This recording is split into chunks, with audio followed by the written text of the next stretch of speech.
recounting my first and only real, tangible, full-on experience with an energy that is known to a small amount of people. I was going to say, I suppose, a small amount of people. People that are aware of the Mahatma, what was termed the Mahatma energy, are pretty few and far between. The book is still sold. Mahatma 1 and 2 by Brian Grattan, Grattan. And you can still get it on Amazon. It's a great book. It's quite thick. Blue book. Very attractive cover. It drew me straight away. And this would be around 2000, 2001. A lot seemed to happen all around that time. And Sai Baba first came to me in a series of visions in 99 when I was 25. Around the time I turned 25 was around the time Sai Baba first came to me. I felt like I was born. I realised I was alive. I went off to see Sai Baba in India very quickly after my vision started, and then came back some months later. Just hit the top of the hill here, there's a bit of wind, and found myself, I've always been keen on spiritual stuff and learning about this, that and the other, and even as a very young boy, asking about Buddhism and this and that, but then I felt very activated to learning about what's going on spiritually, metaphysically in the world after Sai Baba. I found myself spending a fair amount of money on New Age books, trying to find the very best ones. And I remember at the time I was spending time in Southsea near Portsmouth, and there was a bookshop there called Aristia, a very big, well-stocked New Age bookshop. It was an online shop as well. I wasn't satisfied just to get the popular stuff. In fact, I didn't really like the popular stuff at all. But there's some real gems going back over the last 50 years of metaphysical books, and I would spend quite a long time in there choosing and having a look through them, and I might buy 4 or 5 at a time and diligently sit there. I wouldn't necessarily read them all, but I would certainly go through them and find out which ones I was most drawn to. And this Mahatma, along with a few other books, but out of the hundreds of books that I accrued over my life, I've given them all away now. Over the hundreds of books, many hundreds of these books that I had, Mahatma stands out as the one which I still believe is the highest knowledge that's anchored on earth in print that I know of. We have Bhagavad Gita as well, which I absolutely adore, but that's very different, very, very different. So the Mahatma, according to the narrative, the Mahatma is the energy of the Creator in an unstepped down form. The source of this cosmic day. This is what the book tells you. The source of this cosmic day has made its journey from the highest peak to the lowest valley, made its way all the way to Earth at this time. And it's very electric, and it's very magnetic, and it teaches us how to create. It's not from the Sanskrit Mahatma. It's from a time preceding that. The name apparently was given by one Viwamus, disincarnate teacher that is said to channel through certain channels. I don't like to use the word channeling, and I don't get involved in the scene at all. I've never been to see a channel or anything like that. I avoid it like the plague, because I'm very well aware that going back many decades now, said Black Cat agents, the dark side, have used the New Age arena, the New Age world, as a disinformation bed. And they encourage egotistical, foolish channels, and they push them up, and they have all their fake channels. And they, unfortunately, it would appear it's like the truth movement. It's mainly liars, catch and release criminals with unspent convictions infiltrating the movement and messing it up.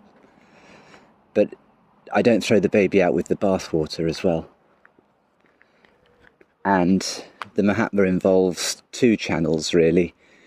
Only one, really, but Brian Grattan, a rancher from Canada who has since passed, and Janet McClure, possibly the greatest channel the modern world has ever had, who also has passed. She passed at the pyramids in Egypt with some of her students. A conscious, it would seem, a conscious departure, indicating some level of mastery.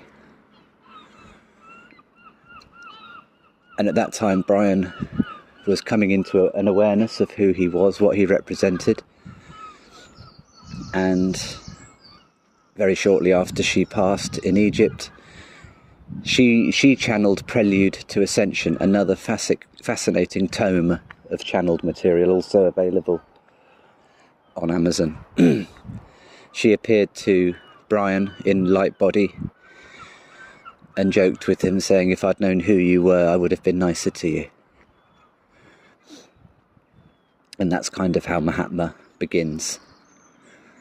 The Mahatma energy was referred to, there's a small chapter on it in Prelude to Ascension called The Cosmic Walk-In. All this is well worth the read, in my opinion. And then Brian Viwamus, through Brian, said we're going to call it the Mahatma. And it's very conceptual. So it's, you can say God is love. And perhaps Sai Baba you could call Sai Baba the embodiment of love. And that's one way of understanding God. And in many ways, you don't really need any more. But the Mahatma book is very, very conceptual, and it deals with a conceptualized understanding, which was great for me. I love the Sai Baba teachings, and I love the Bhakti yoga, the devotional yoga, and all the rest that loving God requires of you if you want to go down that path. It's fantastic. It just keeps going. But I also have and had a deep desire to have a more conceptualized understanding about what is going on here? What is this world? Why was I born? Where are we going? What's the wiring under the floorboards? How does it work? Certain types ask those questions as a young man, and that was me. I never got any answers, nothing that was suitable. So the Mahatma book really started to answer some very deep questions in me, which I'll probably talk about another time, some of the things that the Mahatma says. But I want to recount an experience whereby I was very keen on this Mahatma. At the time, I was living in Clapham. I was staying in Clapham when this event happened. I was house sitting for some friends. And it was quite a nice big apartment in Clapham, and I'd set up a shrine at one end of a room where I was staying, a nice big front room, and I just had my yoga mat by the radiator at one end of the room where I would sleep. And then at the other end of the room I had this big shrine, And I used to sit and meditate in front of the shrine and do my yoga and read and go for a walk and go to the cafe. And I was really changing. I was starting to really feel like this Mahatma was, it's almost like every lifetime I've ever had has led up to this moment of discovering this information, this energy. And I remember one night before laying down to go to sleep, I wrote down on paper that I wanted to know in no uncertain terms. I had a spiritual diary at the time, very useful tool. I want to know in no uncertain terms that this isn't just a figment of my imagination, because I feel like I'm on a boat, a little boat on my own, and I'm just drifting away from everyone else, especially my friends around me who obviously, well, they don't have any reference point. I could never really talk to them about spiritual issues, aside from just a little bit here and there. They just weren't capable. Still aren't. Or perhaps I'm just not saying it right. But anyway, I opened the shop, but no one's buying. I want to know, I wrote, in no uncertain terms that this is real. I want it to be shown to me in a way that I can't possibly deny, so that we can just move beyond all this. Why can no one else see it? Like, am I going crazy?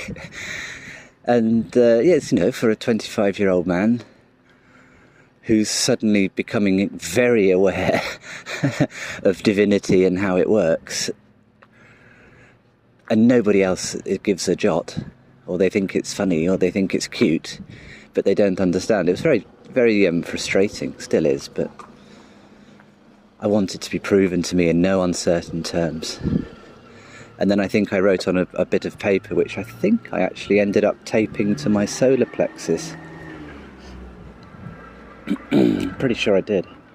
And it said something like, I anchor all 352 levels of the Mahatma. Brian used to make these charts, and they're in the middle of the book. There's a whole series of these charts and diagrams. I'll put some up on the screen. And he referenced 352 initiations or dimensions back to source. 352 initiations or realizations until you get back to source, going through 9 dimensions, 6 of which are physical, as I recall, all the way back up to the source for this cosmic day, which apparently is about 4.3 billion years in sequential time. The Mahatma's come back because we haven't been evolving quick enough, and so a specialist needed to be sent in. So it's known as the avatar of synthesis, this Mahatma. And it came in partially as Brian. So I was feeling very connected with all this. So that's what I said, and I wrote down, I want to anchor all 352 levels of the Mahatma back to source via my 4-body system, physical, mental, emotional and spiritual, into this biosphere, whatever it is, into this planetary logos, into this Sanat Kumara. Let's get the job done. And so those 2 things had been written down. I had my Sai Baba picture up by the side of the bed on the floor,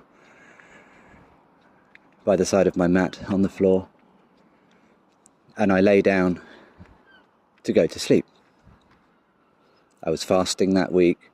Sleep's always, well, for me it's very nice when you fast. Always have lovely dreams. I was having all sorts of visions and powerful experiences. So I was laying down. It's nice when you're in that frame because you're just expecting something wonderful to happen. Whether it's just the most amazing omen in waking reality, or whether it's just the most intensely beautiful dream. Anyway, this one wasn't quite so pleasant. It seemed, I don't know how long I'd been asleep, but it seemed like as soon as I fell asleep, I found myself stood in the middle of the room, which would have been about 5 or 6 paces away, shaking like a leaf. It felt like I'd been thrown off the mat somehow. I would love to be a fly on the wall and see how that actually happened. But I found myself stood up, shaking in the middle of the room. And if you imagine a brick wall, and you imagine slapping your palm against the wall, hard, repeatedly, you can imagine it would be, that's how my hands felt. And I'm not talking about just gently slapping, I'm talking about really slapping a brick wall hard with both hands. That's how I felt. And I was absolutely, I'd had the wind knocked out of me. And I was pulling my head together to try to work out what on earth is going on. And I remember I put in my mind, I said, is this good? Or is this bad? Am I under attack? And the voice seemed to say it's good, it's okay. And then I remember I collapsed to the floor just in a heap. I think that was out of relief. It was incredibly, I've never had anything, and I doubt I'll ever have anything like that ever again. So what I did, just briefly, I walked up the corridor, sat in the kitchen, stared at the wall, recuperated for 5 or 10 minutes, and just, I wasn't really thinking about anything. I was just in a state of astonishment. I was wondering if I was having a heart attack. That was my issue. I thought, is this actually when I go? Do I actually die now? So I was okay. So I went back to my mat, said some prayers, put some prayer beads around my neck for protection, and lay down to sleep again. And it felt as soon as I'd fallen asleep the second time, the same thing happened again. Back stood up, shaking like a leaf, feeling like I've been slapping a wall. Stood up in the middle of the room. So it was okay, it was fine. Again, I took a little stroll up and down the corridor, did a little bit of stretching, thought about it, and I was like, wow, I was having a lot of experiences, but I was like, that's really something. And I think I'd forgotten what I'd written down, my decree, and I'd forgotten that I'd asked specifically for this Mahatma to anchor through me and to show me and prove to me in a way that I couldn't possibly deny. And I got it, didn't I? I got it. Boy, did I get it.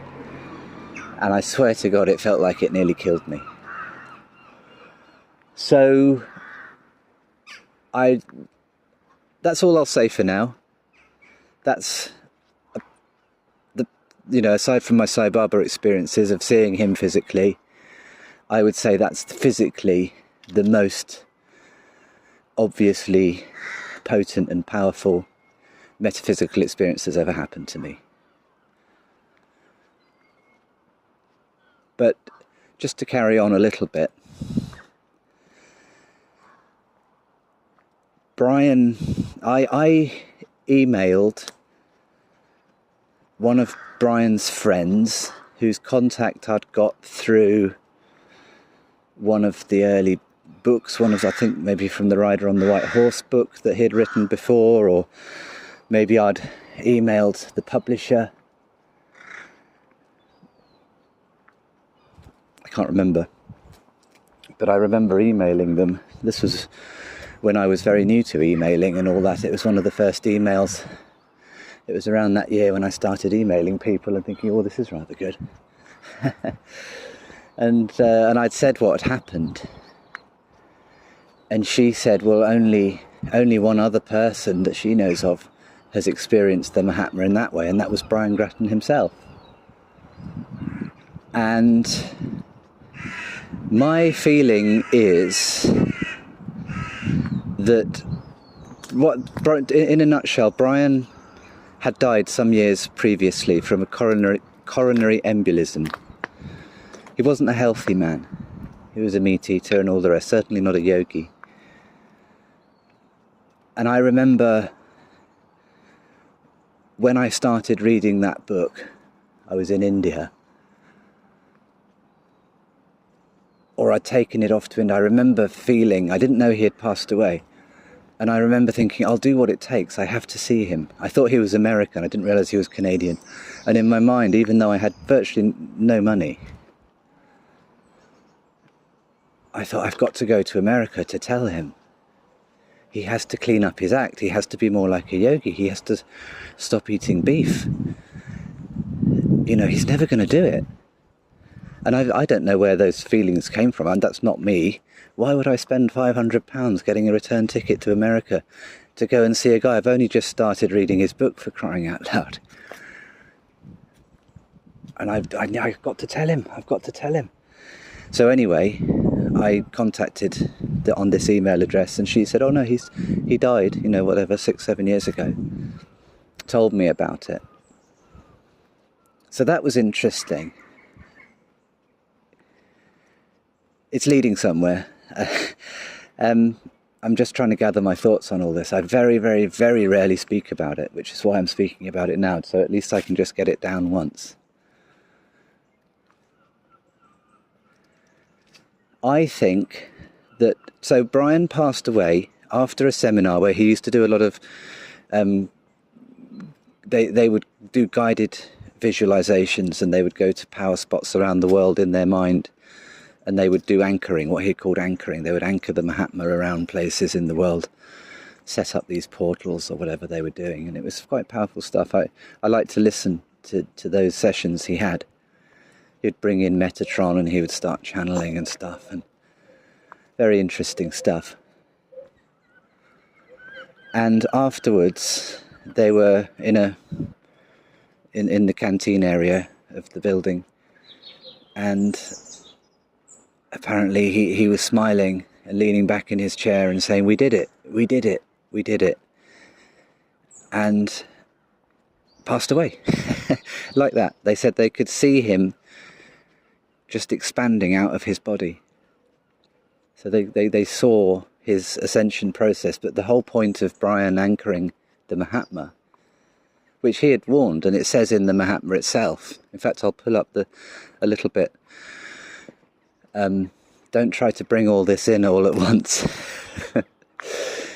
And so the idea was that Brian was going to perform a fully conscious spiritual light body ascension, which is not the same as an etheric light body ascension. No one's ever done it in any universe, apparently. And he was going to do it for eyes to see and hearts to open. For all eyes to see and hearts to open. So I guess there'd be some projection onto the firmament or whatever it is up there, or some whatever, and everyone would see, and that would spark off everybody else like popcorn into their light body. And so that was his plan. But instead he had a coronary embolism and did a conscious exit, which I presume was a etheric ascension, much the same as Janet McClure. I feel like, and I've always felt like, since that episode, since I thought about it over the week that followed after that episode when I got electrocuted, I've got a feeling, I had this strong feeling that a baton had been passed to me. That was what I saw in my mind's eye. I'm not a channel, I'm not a psychic or anything like that. But sometimes you get impressions. I do hear things. I may be a little clairaudient. I hear people speaking, or I hear myself speaking to others in a setting whereby I'm sort of teaching. And it's strange, I just sort of hear this going on. So in that sense, maybe I'm a little clairaudient. But I had this strong feeling of a baton was being passed to me, and then they're watching to see how well he does his leg of the race. But yeah, I think it was I'm not sure when Brian died. I think it was 1994, if I'm not mistaken. And so it wasn't until 1999 that I got involved. So anyway, that's it. That's the electrocution of the Mahatma, James Cooper, recounting a very, very powerful event. And I do feel that was 2000, around 2000, 2001. It's now 2023. So yeah, I feel that with the events happening and what's going on now, and the Great Awakening, the We the People movement, Q, I feel that in many ways more of this story is going to come out soon. What I've been looking for, and with no luck at all, is people who are capable of reading the book, working with the material and having a chat with me about it. Not one. Given the book to a few people, gifted it. Apparently one person I know has read it, but never talks about it. There's another person I know who I've known since university years, and he has a copy, I believe. And I was disappointed a couple of years ago. I asked him, have you read it? And he says, no, because we used to talk about it a lot. And he was is still very impacted by my energy. And so when he comes to stay for a couple of days from time to time. And I haven't seen him for a year or two, but he likes to talk about that sort of thing, and he asks me what's going on, and he can't sleep. He finds it very difficult to sleep, and he gets very energized when I start talking about it, and he has sort of powerful dreams and stuff when he's around me. And a quick story, I remember in Gran Canaria he came to visit. I was staying in a cave house in Gran Canaria about 10 years ago, and I had some audios on my laptop of Brian doing guided meditations in Canada or somewhere, and we were sat there listening just quietly in the chairs, leaning back, eyes closed, and just listening to Brian. And I remember Dan suddenly ran out the room, gasping, with his hand over his mouth, and he was sat on the bed in the next room, which I could see through the door to. And he was doing his hyperventilating thing. He does this quite a lot. He'll just suddenly go, ooh, ooh. It's real. He's not making it up. He suddenly realizes something. And I'm so used to it. I looked into the room and I said, oh, what now? With a smirk on my face, what now? And he said, that's you, isn't it? That's you. You're Brian, aren't you? I said, well, it's not quite. I'm not Brian, but yeah, like there is. Yeah, there's some energy there. I think some energy was put into me. So that's just a little. So it's loads of stories like that. Mahatma, thank you for listening.